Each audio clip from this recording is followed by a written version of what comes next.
자, 그다음 파마 리서치. 네. 니쥬란 화장품의 미국 성장에 주목한다. 하태기 연구원 자료네요. 네, 어제 파마리서치 주가가 좀 강하기도 했었고요. 최근에 주가 좀 흐름이 괜찮거든요. 그래서 관련된 내용을 좀 가져와 봤는데요. 원초에 눈높이가 조금 높았던 것 같아요. 내년에 대한 눈높이가. 아마 화장품은 고성장으로 잡아놓고 피부 미용도 좀 고성장으로 잡아놨었는데 내수 쪽의 피부 미용이 생각보다 지금 안 나오고 있잖아요. 그래서 그런 부분들이 실적이 나오면서 조금 눈높이가 낮춰지는 것 같아요. 그래서 내수 쪽 피부 미용기기 시장이 조금 경쟁이 되다 보니 좀 내려오는 그림이고요. 근데 지금 내려오다가 올해 한 8월부터 다시 올라가는 흐름이 나오고 있어요. 7월 말부터 컨센서스가. 그래서 거의 거기에 맞춰서 주가도 똑같이 움직이더라고요. 컨센서스 하향 조정이 멈췄다. 이게 가장 좀 긍정적인 포인트지 않나 싶습니다. 그래서 지금 영업이익률은 어쨌든 이전처럼 뭐 45% 이렇게 나오기는 다소 좀 어려운 구간이 된 건 맞는 것 같고요. 화장품이 커졌기 때문에. 근데 어쨌든 피부 미용기기가 수출 쪽으로 나가려고 노력은 많이 하고 있고 지금 유럽 쪽으로 좀 시작을 한 걸로 알고 있고요. 그리고 순서가 유럽, 미국, 중국이었던 것 같은데 그 순으로 이제 되지만 그게 좀 시계열은 좀 긴 걸로 알고 있어요. 그래서 조금 영업이익률이 크게 올라가는 데까지 시간이 걸리겠지만 그 기간 동안 화장품이 좀 매출 성장이나 이익 성장을 방어해 주면서 가주지 않을까 싶습니다. 네. 왕 회사는 어떻게 봐요? 그 밑에 표 오른쪽 왼쪽에 있는 거 한번 보시죠. 키움 신민수 위원 이제는 그 자료인데요. 보시면은 작년도 1Q부터 해가지고 최근까지 보시면 매출액 사이즈 한번 보시면은 1,100억 정도 나왔다가 1,400억에서 이제 정체가 있었어요. 그래서 정체가 나오면서부터 주가가 하락하기 시작했거든요. 그리고 이번 2분기 실적 보시면은 1,700억으로 이제 300억 정도가 증가하게 되잖아요. 그러면서 주가가 이제 다시 바닥을 갚으면서 30만 원에서 지금 45만 원 정도까지 올라오게 됐거든요. 그래서 관건은 이 매출액 사이즈가 증가할 수 있는 부분이 얼마나 더 폭발적으로 증가할 수 있느냐를 저희가 봐야 됩니다. 제가 봤을 땐 그 부분이 가장 중요하고 지금 3분기 실적을 이분 같은 경우는 1,826억을 잡았어요. 그때 이 회사 같은 경우는 2분기가 성숙이고 3분기가 약간 떨어져요. 작년도 보시면은 이 매출액이 3분기가 약간 떨어지잖아요. 그래서 이번에 3분기가 화장품의 고성장이 나오면서 이거를 뚫어낼 수 있느냐 없느냐 이게 제가 봤을 때는 가장 킥포인트가 되지 않을까라고 생각이 되고요. 그리고 회사의 리쥬란 아까 전에 저희 오 과장이 얘기해 준 것처럼 리쥬란 사업은 OP 마진이 한 40% 이상 나오는 사업부고 그리고 화장품 쪽 사업부는 30% 이상 그 OP 마진이 나오는 사업부거든요. 그래서 화장품이 고성장이 나오면은 OP 마진은 아무래도 40%그 전에는 이제 40%대 나왔었는데 조금씩 빠질 수밖에 없을 것 같아요. 그래서 뭐 한 37, 38% 정도 그 정도로 OP 마진은 저희가 당분간은 봐야 되지 않을까라고 생각합니다. 그래서 관건은 화장품의 고성장이 지금 나오고 있고 이게 3분기에 어느 정도나 폭발적으로 나올 수 있느냐 그게 좀 핵심 키이기 때문에 그 부분을 저희가 계속 좀 봐야 되지 않을까 싶습니다. 제가 2달 전에 임플란트 하고 나오면서 거기 간호사 분들하고 데스크에 있는 분들이 전문님 무슨 주식 괜찮아요. 5종목 적어줄 때 첫 번째로 적었던 주식이 파마 리서치. 그리고 강의 많이 다녔거든요. 최근에 뭐 그 의사협회부터 해가지고 안과협회 이런 거 다닐 때마다 제가 하는 얘기가 뛰는 말에 올라타라. 그거 얘기 많이 하잖아요. 주식시장에서 많이 쓰는 말이죠. 해수프로. 그죠? 뛰는 말에 올라타라. 달리는 말에 올라타라. 그게 주도주에 올라타라는 그런 얘기인데 제가 그렇게 얘기해요. 달리는 말에 올라타라고? 해수프로 말 타봤어요? 제주도 가서나 경험으로는 있는데 자주 타진 않습니다. 네, 말 타봤죠? 네, 타봤습니다. 달리는 말에 올라타 본 적 있어요? 아니요. 서 있는 말 올라타기도 힘들어. 맞아요. 그래서 나는 달리는 말에 올라타라. 말은 쉽지. 말은 쉬운데 우리가 무슨 서커스 단원이냐고. 달리는 말에 함부로 올라타려고 하면 어떻게 되죠? 떨어지죠. 부상당해요. 올라타지도 못하고 부상당해. 달리는 말에 막 올라타려고 막 쫓아가가지고 말 타봤어요? 네, 타봤습니다. 그러니까 그래서 쉬고 있는 말을 타라는 거지. 근데 그 쉬고 있는 말이 천리마인지 이 노쇠한 말인지 그것만 판단하면 된다는 거죠. 일반인들이 달리는 말에 올라타는 거 그거 쉽지 않다는 거죠. 그러면 쉬는 말이 천리를 가는데 이게 천리를 가는 말인지 아닌지 그걸 판별을 어떻게 하지?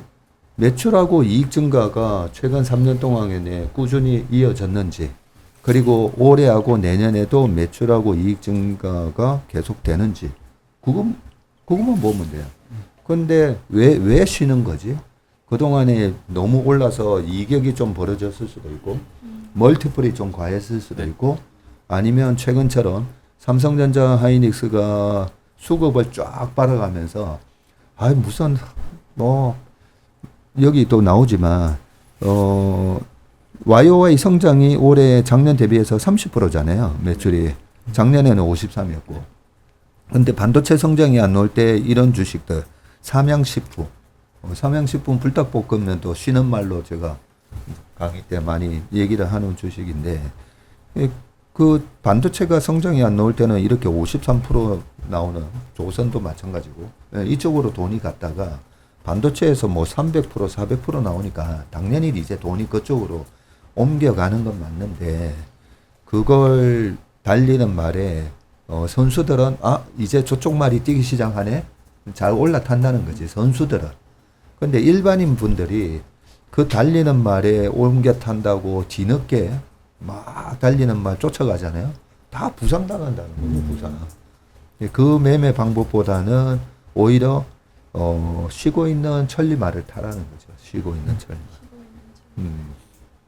그래서 회수 프로 이 방송에서 많이 쓰잖아요, 그죠? 네, 달리는 말에 올라타라, 뭐 이런 말을 많이 하는데, 제가 봤을 때는 그거는 선수한테 적용이 되는 말이에요.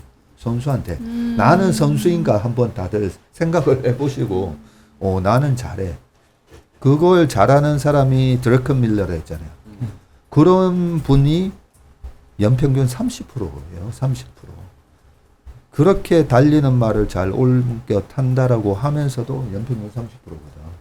그러니까 일반인 분들이 이 달리는 말에 올라타라, 뭐 말은 좋은데, 방송에서 뭐 달리는 말에 올라타야 됩니다, 말은 좋은데 실제로 지나고 보면 다 부상당해 있어, 부상. 2차 전지 3년 전에 그 달리는 말에 올라타라 해가지고, 그때 삼성전자 쉬고 있을 때 삼성전자 올라타야지. 삼성전자 팔고 2차 전지로 옮겨타라, 그죠? 그런 말들이 지나고 보면 굉장히 위험한 말이라는 걸. 그런데 내가 선수냐 아마추어냐에 따라서 결과가 달라집니다, 그죠? 자, 파만 있었지. 그리고 이 대중의 댓글이나 이런 휴먼 인덱스 주변에 많아요, 보면. 요즘 파마 리서치 물어보는 사람이 없어요. 월간 전망 가잖아요. 우리 인턴 분들도 물어보는 사람이 없어요. 다 팔았구나. 네. 아마 뜨끔하시는 분들도 아마 계실 것 같은데, 근데 선수분들 중에 그렇게 나는 이거 팔고 저쪽 가서 돈 벌었어 하면 괜찮아요. 괜찮은데 나는 주린이고 나는 아직까지 초보자고, 그런 분들은 함부로 이제 달리는 말에 올라타는 게 아니라, 달리는 말에 올라타려면 우리 1등 매니저 따라하기 그대로 따라하든가, 그죠? 따라하든가. 그게 아니면 쉬는 말에 올라타는. 근데 이 쉬는 말에 올라타는 게 또 절대 쉽지 않은 게, 생각해 보면 쉬고 있는 천리만 이렇게 앉아 있을 때, 쉬고 있을 때 싹 올라타면 되잖아요. 얼마나 좋아. 삼양식품도 최근에 마이너스 거의 45% 갔거든. 파마도 마찬가지고 70에서 27만 원까지 갔으니까 완전히 그냥 쭉 이렇게 누워 있었던 거잖아요, 그죠? 왜 쉽지 않냐면 마음이 조급해서 빨리 벌고 싶은데, 저거 타서 저 말이 언제 뛰나, 이런 생각이 들잖아요, 그죠? 네. 추천 프로는 좀 달리는 말에 올라타는 스타일이야, 아니면 그냥 그런 것 같은데. 네, 맞습니다. 근데 주식은 처음 배울 때는 네. 일단 처음 배우고 지금 자금이 적을 때는 이 달리는 말에 계속 올라타 봐야 돼. 네. 그래야 뭘 알 수 있냐면, 이 천리마가 이렇게 탄생을 하는구나. 네. 천리마의 탄생은 처음에 엄청 달리거든. 엄청 달리니까 처음에 배울 때는 이 달림란 말에 올라타면서 계속 터져봐야 돼요. 네, 터져보면서 이 말의 속성이랑 특성을 이제 많이 파악하면 나중에 아주 위대한 투자자가 될 거라 생각합니다. 그 다음에 자 엔비디아 장 끝나고 나서 실적 발표가 나왔고 다행히 네. 지금 시간에 서 한 4% 이상 오르고 있습니다. 네, 맞습니다. 자 엔비디아 실적 한번 볼게요. 네, 이번 엔비디아 실적을 한마디로 좀 정리를 하면 AI 인프라 수요는 여전히 강했고 그 강한 수요가 내년까지도 이어질 가능성에 대해서 다시 한번 확인한 실적이었다고 판단이 됩니다. 먼저 매출부터 보시면 이번 분기 962억 달러로 시장 예상 924억 달러를 웃돌았고 전년 대비로는 106% 증가하였습니다. 이번 분기 매출이 거의 1,000억 달러에 가까워지고 있는 회사인데도 매출 성장률이 100% 이상을 넘어섰다는 게 굉장히 좀 크게 다가왔고요. 그 중심에는 이제 데이터 센터가 있었습니다. 데이터 센터 매출은 890억 달러로 117% 전년 대비 증가했고 전체 매출의 90% 이상을 차지하였습니다. 그 아래 좀 세부 내역으로 보시면 하이퍼스케일러들이 마이크로소프트, 구글, 아마존처럼 자체 칩을 개발하고 있는 대형 하이퍼스케일러들도 487억 달러 그리고 100% 이상 성장을 하였고 AI 클라우드 산업, 엔터프라이즈 고객들 묶은 고객인 ACI에서도 매출이 403억 달러로 138% 전년 대비 성장하였습니다. 그래서 이제 하이퍼스케일러들이 자체 칩을 개발하고 있기 때문에 엔비디아의 수요가 줄어들 수 있다는 그런 우려가 있었는데 그래도 역시 100% 이상 성장하는 것으로 보아서 그런 우려는 좀 아직 없다고 생각이 되고 그 자체 칩을 개발하고 있지 않는 ACI들도 보시면은 매출 크기가 점점 비슷해지는 것을 보실 수 있는데 그런 더 많은 고객들로 이제 확장이 되고 있다는 모습도 좀 확인을 할 수 있었습니다. 그리고 중국은 아쉽게도 이번에는 큰 변수가 아니었고 그 허퍼추라 같은 경우에도 데이터 센터 매출의 1% 미만이었습니다.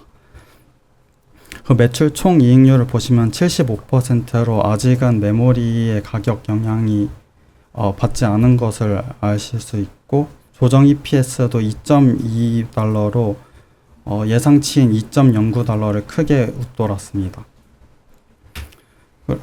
그런데 이제 매출과 이익만 놓고 보면 실적은 상당히 강했는데 아래쪽에 보시면 프리 캐시플로우 잉여 현금 흐름을 보시면 213억 달러로 시장 예상치를 크게 하회했는데 숫자만 보면 굉장히 안 좋아 보이지만 이제 내용을 뜯어 보면은 매출 채권이 증가한 것을 알 수 있습니다. 그래서 이번 매출 채권은 223억 달러로 늘었고 매출을 이제 현금으로 회수하는 기간인 DSO가 전분기 45일에서 60일까지 늘어났습니다.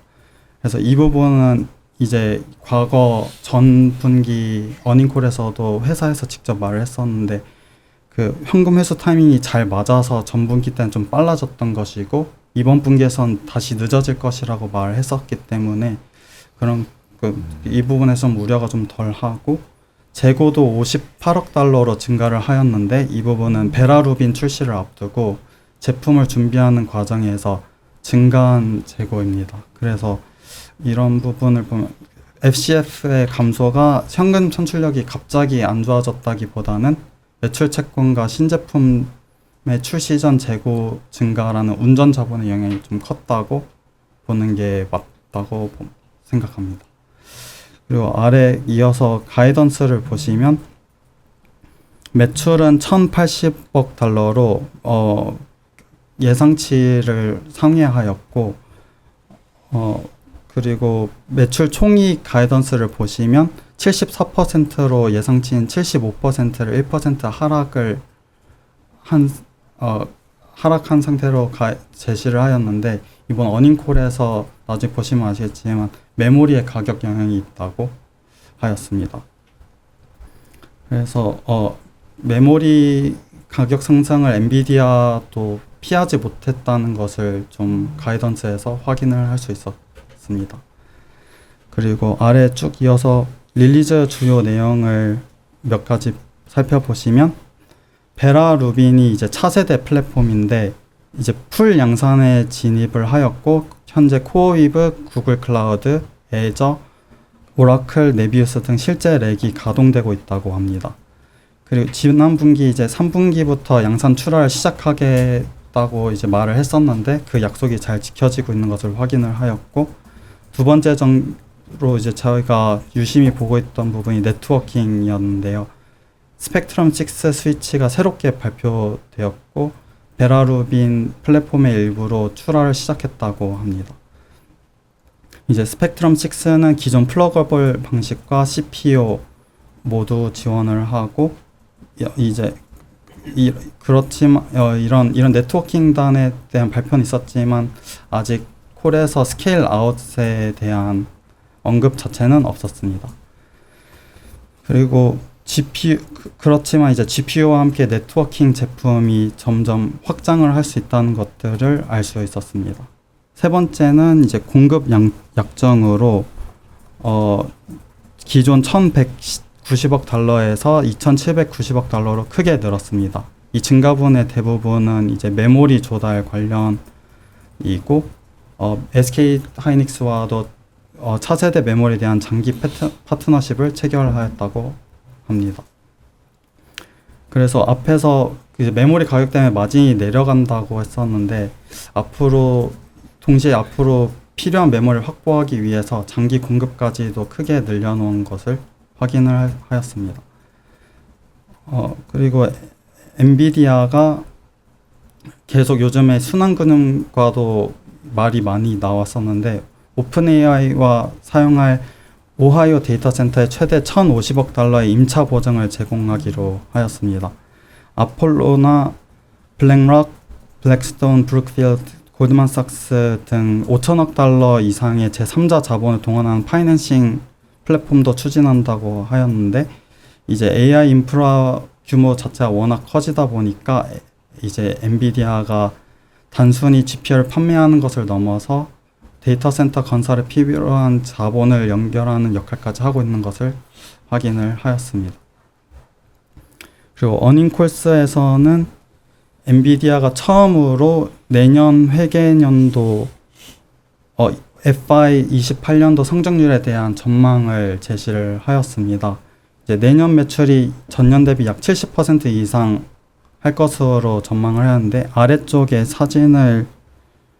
다음 페이지의 사진을 보시면 내년도의 예상치 자체는 매출 증가율이 44.8%였는데 이제 회계년도 기준으로 70% 이상 성장할 것이라고 발표를 하면서 주가가 아까 마이너스 3%를 시작했던 것이 5% 가까이 상승하는 것으로 나온 것을 보아서 이제 최근에 한 번도 가이던스를 미스한 적 없던 신뢰도 높은 엔비디아의 이런 가이던스에 좀 크게 반응을 한 것으로 보고 있습니다. 그렇네. 네.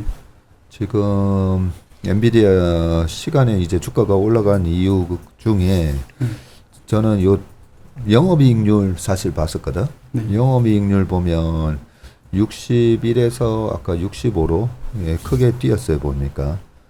주식은 영업이익률 추이에 따라서 움직이기 때문에 지금 조정 영업이익률이 전년 동기에는 61.1이었고 이번에 예상치가 66.3 했는데 와 66.5. 그래서 저는 이것만 봐도 네. 야, 굉장히 잘하고 있구나 그런 생각이 들었었는데 지금 내년 가이던스를 줬는데요, 그죠? 네. 항상 엔비디아는 이 가이던스를 미스한 적이 없었다는 게 또 되게 네. 중요한 거고. 그리고 2028 회계년도면 좀 헷갈리실 수가 있어서 2028년 1월 30날 끝나는 네. 회계년도입니다. 그래서 칼렌더로 보면 27년 2월부터 그죠?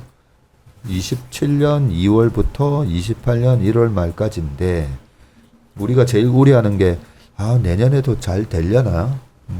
이 부분이었는데 이 회사가 지금 매출을 70% 네. 이상 자신한다. 네. 그리고 더 중요한 것이 이 70% 성장도 공급 제약이 없었다고 하면은 더 많이 성장할 수 있다고. 그래서 공급 제약이 전제됐을 때 이제 70% 성장을 이야기를 하고 있습니다. 야, 그렇네. 네. 그건 여기서 이제 공급이라는 거는 뭐 메모리 공급이에요? 아마도 그게 제일 큰 거. 메모리 쪽에서만 쫙쫙 나오면 이거보다 더 할 수 있다. 이 말 맞아요? 야. 예. 그러면 굉장히 중요한 부분이네. 네. 그 시간에 초반에는 좀 시세가 좀 별로였다가 이 내년에 70% 성장한다는 말이 나오자마자 급반등했거든요. 그래서 굉장히 시장에 자신감을 심어주는 그런 맥락이었던 것 같고 조금 분해해서 보면은 올해 4분기 정도까지는 이제 마진율이 71에서 72% GP 마진 기준으로 하향하다가 내년 1분기 시작하면서 판가를 일부 인상을 시키고 믹스를 좀 조정하면서 뭐 네트워킹이나 메모리 조정하면서 마진을 1-2% 정도 올라가는 그림으로 지금 전개를 할 것 같습니다. 어쨌든 공급 제약 하에서도 최대한 성장하려는 그런 의지가 좀 보이고 있는 것 같습니다. 야, 그러니까요. 그 처음에 실적 발표하고 나서는 뭐 살짝 마이너스도 나오고 네. 시간에서 했었는데 나중에 이제 지금 주가가 한 4% 이상 빵 뛴 게 요 얘기 나오면서 네, 뛰었군요. 맞습니다. 제가 봐도 그래? 뭐 이런 느낌이 드니까. 그리고 우리나라 메모리 회사한테도 굉장히 좋은 시그널이다, 그죠? 전반적인 수요의 가시성을 좀 키우는 그런 맥락이라고 보시면 될 것 같습니다. 그러니까요. 이 메모리만 공급되면 이 70 이상 80, 90, 100도 할 수 있다 이거잖아요. 네, 예. 네. 근데 메모리가 여전히 쇼티지라는 걸 딱 얘기를 해줬네. 네. 그러니까 상당히 중요한 얘기가 왔고요. 자, 그다음 또 내용 볼까요? 네, 그래서 또 마찬가지로 올해가 좋다는 것보다 내년에도 AI 인프라 수요가 크게 꺾이지 않는다는 것을 이제 숫자로 제시를 했다고 볼 수 있고요. 다만 이제 마진은 조금 내려가게 됩니다. 그래서 이 다음 분기는 74%, 그 다음 분기는 회사에서는 바닥이라고 말을 하는데 71%까지도 내려갈 수 있다고 보고 있고, 그렇지만 그 이후부터는 다시 안정화가 될 것으로 보고 있는데, 그 이후로는 이제 회사의 제품 가격을 인상을 할 것으로 좀 그런 계획을 좀 비춰주었다고 볼 수 있겠습니다. 그리고 네트워킹 쪽도 계속 강한데 이번 분기 네트워킹 매출은 전분기 대비 18% 증가하면서 사상 최대를 기록했고, 이제 스펙트럼 X 이더넷 매출은 1년 전보다 2.6배 증가하였습니다. 컴퓨트 역시 강하게 성장을 하고 있고, 그리고 AI 인프라 규모가 커진 과정에서 이제 GPU뿐만 아니라 이제 GPU를 연결하는 네트워크의 중요성도 커지고 있다, 그런 흐름을 확인을 할 수 있었습니다.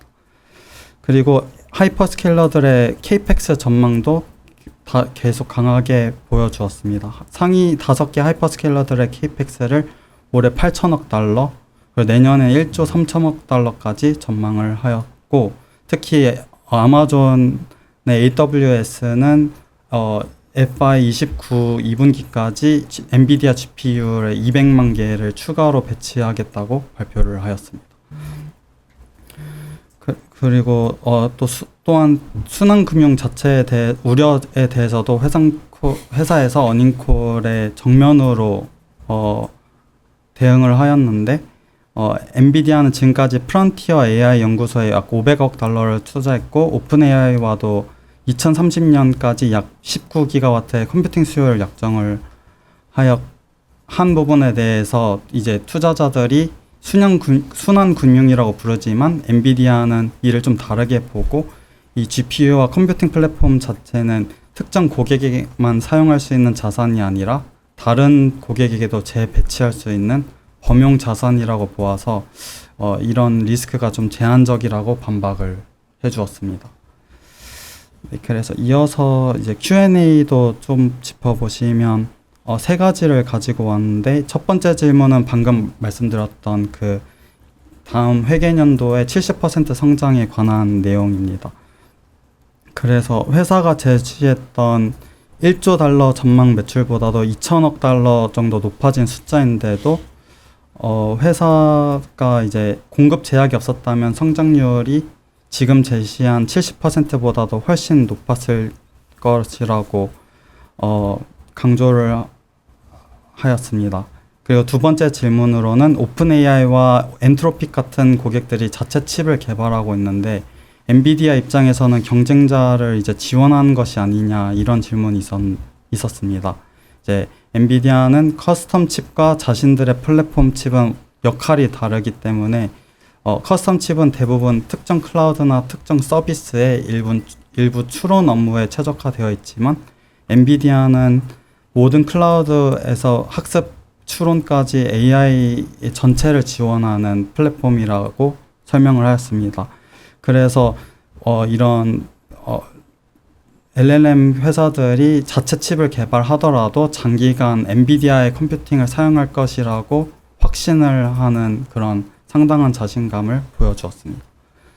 그리고 세 번째 질문으로는 데이터 센터의 이제 1기가와트당 엔비디아가 가져가는 매출이 계속 커질 수 있느냐는 대답에 이제 그렇다고 대답을 하였고 범용 컴퓨팅 시대에는 이제 1기가와트당 약 30억 달러 수준이었는데 이제 하퍼에서부터는 180억, 블랙웰에서는 250억, 그리고 베라 루빈에서는 400억 달러로 증가를 해왔고 이 이후에도 계속해서 확대될 것이라고 전망을 하고 있습니다.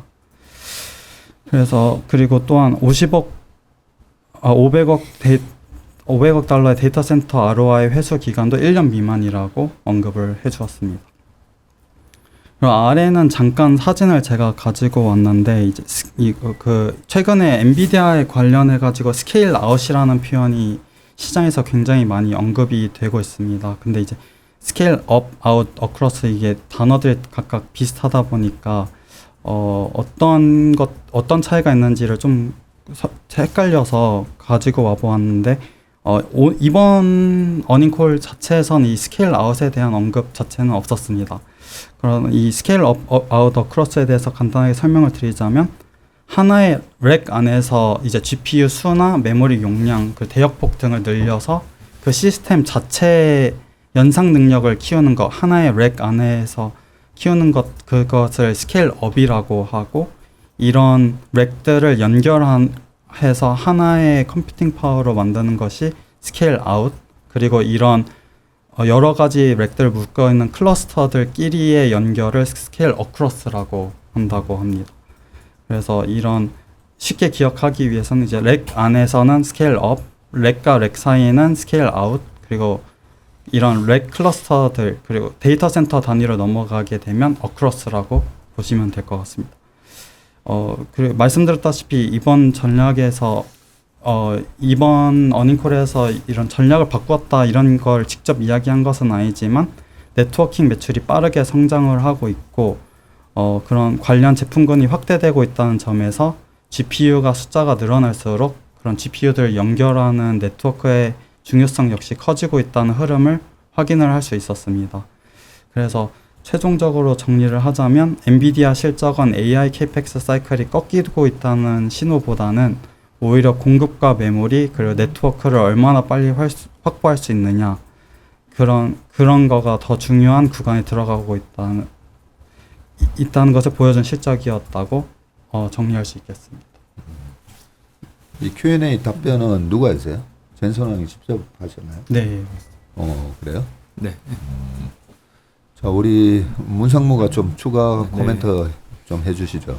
일단 Q&A를 저도 이제 출근 전으로 쭉 다 봤는데 질문이 뭐 그렇게 많지는 않았어요. 왜냐하면 시작부터 70% 성장 전망을 때려버리니까 다 그쪽으로 다 질문이 쏠려버렸어요. 네. 그리고 부가적인 정보들 다 줬거든요. 사실 마진율의 추이도 주고 네트워킹에 대한 매출 비중이 현재 20% 정도인데 향후에 이제 많이 올라가는 그림으로 전개를 해줘서 사실 답은 다 줬어요. 근데 직접적으로 이제 물어보질 않았을 뿐이죠. 그래서 그런 상황이고요. 이 표에서 보시면은 굉장히 이게 혼재되어 있다고 해야 될까요?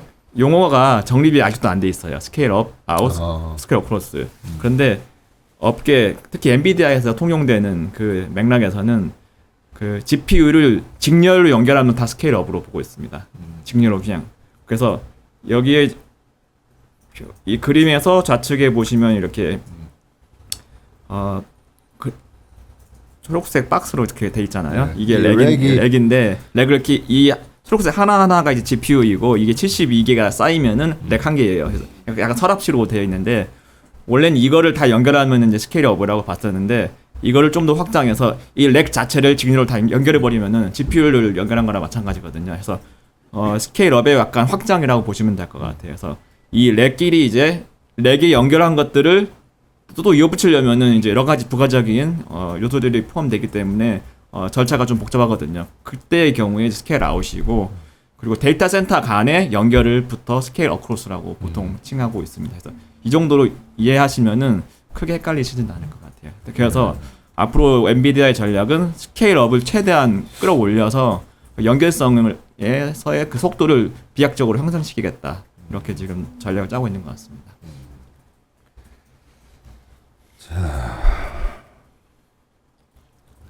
자, 엔비디아 실적 봤고요. 밑에 지금 주가와 EPS, PER, 추이 가져오셨는데 네. 어떻게 되고 있어요 지금? 현재 퍼가 상당히 싸졌다고 볼 수 있는데 이게 18.58이네. 네네. 그 EPS가 지속적으로 많이 성장한 것에 비해 그 가격이 아직 따라가지 못한 것으로 좀 판단을 하고 있습니다. 그렇죠. 그러니까요. EPS 성장은 꾸준히 계속 이렇게 나오는데 주가가 그만큼 안 올라가다 보니까 PER이 계속 위에서 스멀스멀 흘러내려가지고 지금 이 노란색 선에서 제일 고점이 봅니까 한 35배 돼요. 35배였다가 지금은 18배까지 그죠? 네.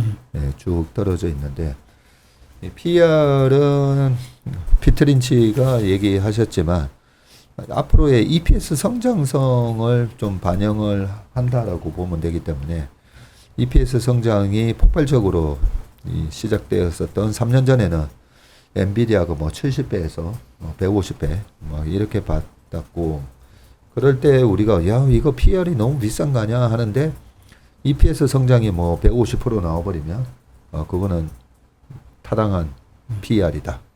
그렇게 PEG 개념으로 피트린지께서는 얘기해 주셨는데 지금 PER로는 이제는 앞으로 한 20% 성장 나올 거야. 요렇게 보고 있었는데 갑자기 아니야 우리 내년에도 70% 성장이야 딱 해버리니까 네. 그러면 주가가 PER이 이게 70% 성장하는데 PER이 18배? 말이 안 되죠 그죠? 알겠습니다. 저도 이 Q&A랑 내용을 한번 꼼꼼히 다시 한번 쭉 한번 봐야 되겠다 이런 생각이 들었습니다.